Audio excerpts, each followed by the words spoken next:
welcome to day 143 of me trying to teach myself how to draw. Today I felt like trying to draw something that I have never drawn before, which was a deer.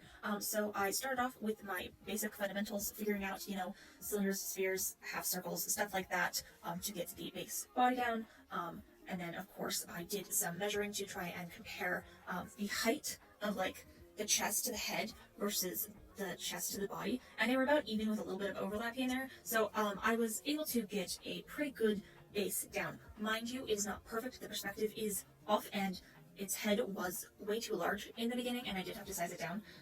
And this would have been much harder if I was doing it traditionally, which maybe I should have done it traditionally, because then I would have had to redraw everything, and it would have been more practice, and practice is always good. But I think I did a fairly good job. There was a good little bit of perspective going on with the tail end of the deer being obscured by the front end and how that overlapped. And I know I got that perspective not quite right, but I think I did a pretty okay job.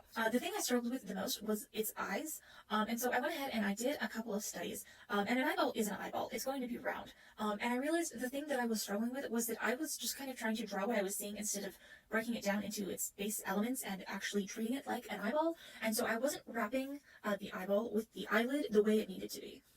So I did some studies there, and I compared it to a human eye. And you can see in the end there, because deer's eyes are on the side of their head and humans are facing forward, a front-facing deer's eye is pretty similar to a side-view human eye. There are definitely differences. They're angled differently.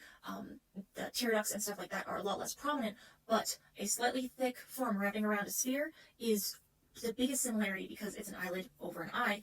So I was able to reconfigure it and reapply that knowledge to get some fairly decent looking deer eyes. Mind you, this eye study probably only took me about 30 minutes, and if I had wanted to, I could have probably ended it at the 10-minute mark, but I like comparing different anatomy and figuring out, how things are similar and yada yada yada.